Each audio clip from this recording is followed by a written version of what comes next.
Hai anak-anak, Assalamualaikum warahmatullahi wabarakatuh. Apa kabar hari ini? Semoga semua dalam keadaan sehat walafiat ya.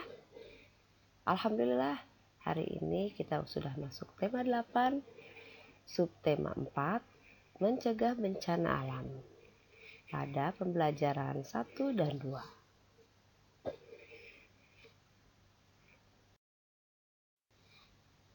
Tujuan pembelajaran hari ini, yang pertama, melalui teks, siswa dapat mengetahui berbagai jenis kejadian alam yang terjadi di Indonesia dan cara mencegahnya.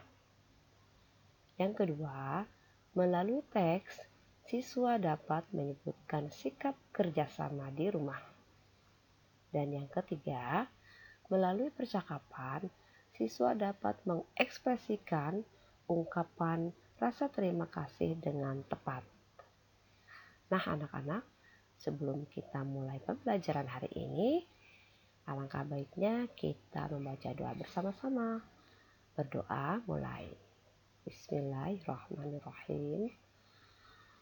Berdoa selesai.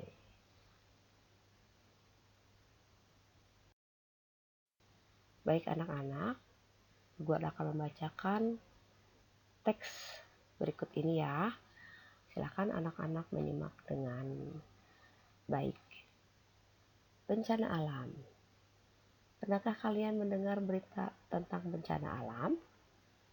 Semua orang tentu tidak menginginkan terjadi bencana alam. Bencana alam terjadi karena peristiwa alam. Akan tetapi, bencana alam bisa terjadi karena ulah manusia. Contohnya adalah banjir dan tanah longsor. Manusia menebang pohon sembarangan. Manusia membuang sampah sembarangan. Akibatnya, terjadilah banjir dan tanah longsor. Nah, anak-anak, pernah dengar kata-kata banjir atau bencana banjir? Pernah dengar bencana tanah longsor?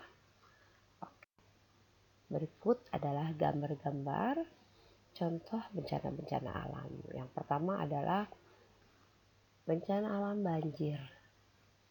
Mengapa bisa terjadi banjir?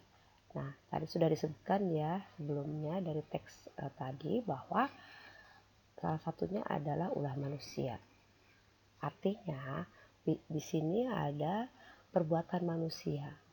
Ya, manusia menebang pohon sembarangan, kemudian membuang sampah sembarangan, sehingga mengakibatkan jika turun hujan, air tidak tertampung di selokan-selokan atau di sungai-sungai, sehingga airnya meluap dan menggenangi dataran-dataran rendah, sehingga mengakibatkan terjadinya musibah banjir. Nah, kalau sudah banjir, terjadi musibah banjir, akibatnya banyak sekali kerugiannya.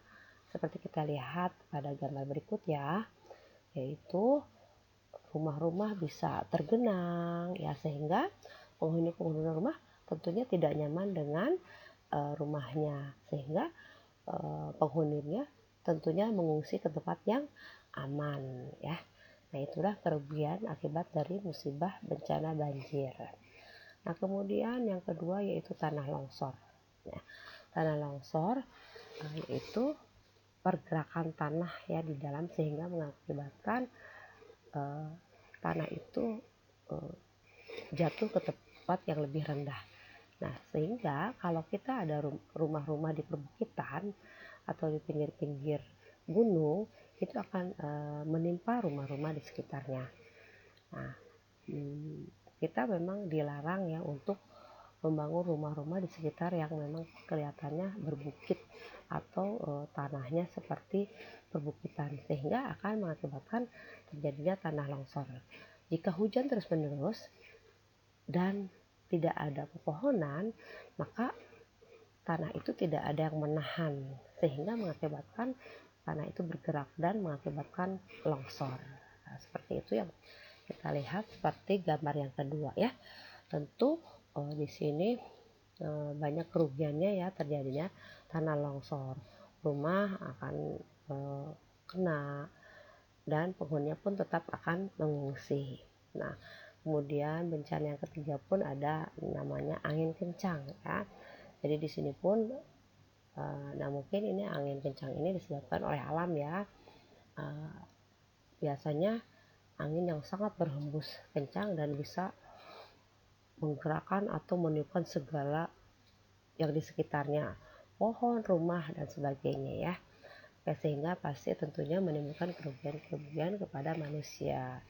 Oke, nah anak-anak, ini ada beberapa contoh atau jenis berbagai kejadian alam.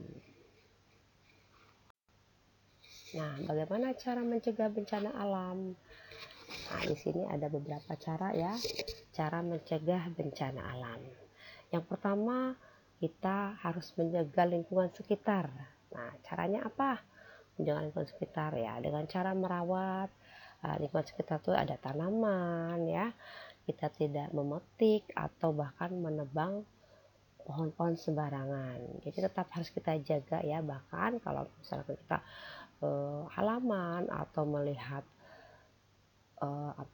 sekitar kita kurang adanya pohon-pohon, kita bisa menanam pohon-pohon itu kembali ya, agar tetap hijau dan pohon-pohon itu tetap ada. Nah, mengapa? Karena pohon-pohon itu bisa menahan arus air hujan dan bisa ada resapan ya di dalamnya. Nah, kemudian cara yang kedua yaitu hindari membuat rumah di sekitar sungai ya. Berbahaya sekali kalau kita membuat rumah di sekitar sungai. Akan terjadi apa sayang? Iya, tadi seperti yang tadi kita lihat bencana itu mungkin banjir ya. Nah, kemudian cara yang ketiga mencegah bencana alamnya yaitu buanglah sampah pada tempatnya. Nah, ini sangat penting ya dalam kehidupan sehari-hari, kita selalu menemukan sampah ya. Ketika kita makan, ketika kita membeli barang sesuatu, pasti ada sampah yang kita temukan ya. Nah, maka sampah itu bisa kecil, bisa besar, bisa berupa plastik, kertas ya, bisa berupa makanan dan sebagainya. Nah, kita harus membuang sampah pada tempatnya ya. Jadi memang sampah itu mungkin terbagi dua ya, sampah organik dan sampah anorganik ya. Jadi sampah organik yaitu sampah yang dari makanan-makanan yang bisa busuk ya, bisa kita masukkan ke sampah organik.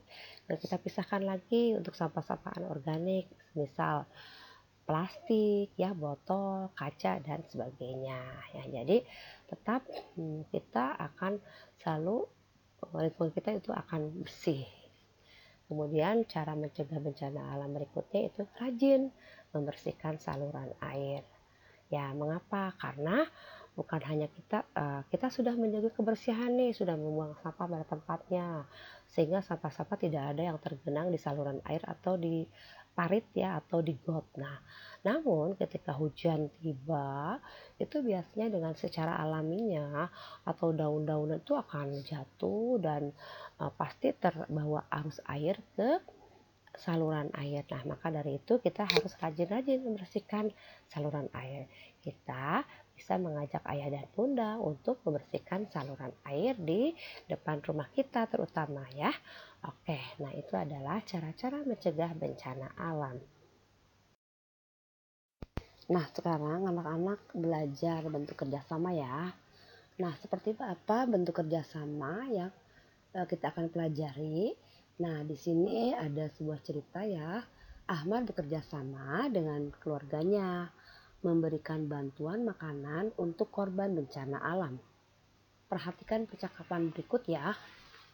Kata Ahmad, "Ibu, apakah kita jadi memasak untuk korban bencana?" "Saya akan membantu." Kata Maya, "Ibu, mari saya bantu mencatat bahan-bahan untuk memasak." Kata Ahmad, "Makanan apa sajakah yang akan kita sumbangkan kepada korban bencana alam?" Kemudian kata ibu, "Terima kasih Ahmad dan Maya, kalian membantu ibu. Kita akan bekerja sama menyiapkan makanan untuk korban bencana alam." Nah, anak-anak, tadi kita sudah sama-sama menyimak ya percakapan-percakapan keluarga Ahmad. Nah, di situ ada Ahmad, Maya, dan Ibu.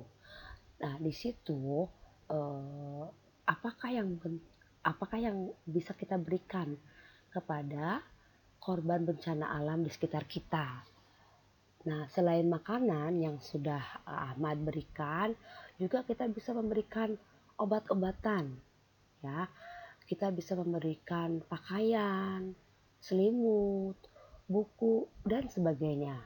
Atau bisa juga kita memberikan uang kepada mereka untuk sekedar meringankan beban mereka, ya, atau penderitaan mereka. Nah, di kalimat ini anak-anak menemukan kata-kata terima kasih, ya. Siapa yang bilang terima kasih? Iya, yang mengatakan terima kasih yaitu ibu.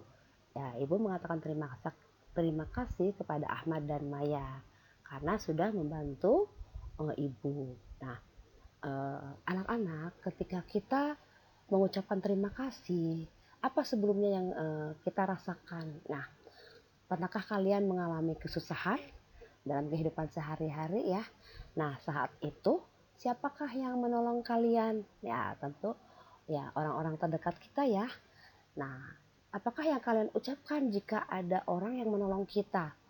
Nah, tentunya ucapan yang tepat adalah terima kasih. Baik ya anak-anak.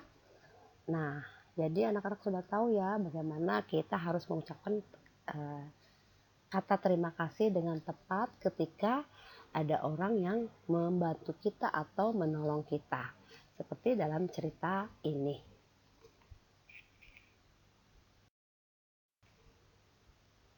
Nah, anak-anak, tugas hari ini adalah buatlah kalimat terima kasih dengan kata-kata berikutnya.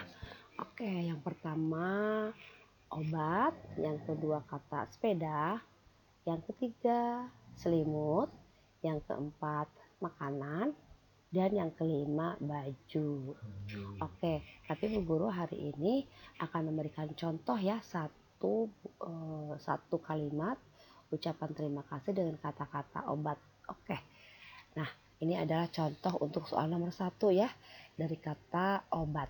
Nah, yaitu contohnya, terima kasih Risma, kamu sudah membantu memberikan obat untuk ibuku. Seperti itu sayang ya. Contoh-contoh membuat kalimat ucapan terima kasih. Oke, baik anak-anak, sudah paham untuk materi hari ini. Semoga manfaat ya ilmunya hari ini. Dan terima kasih semuanya. Sampai berjumpa kembali. Assalamualaikum warahmatullahi wabarakatuh.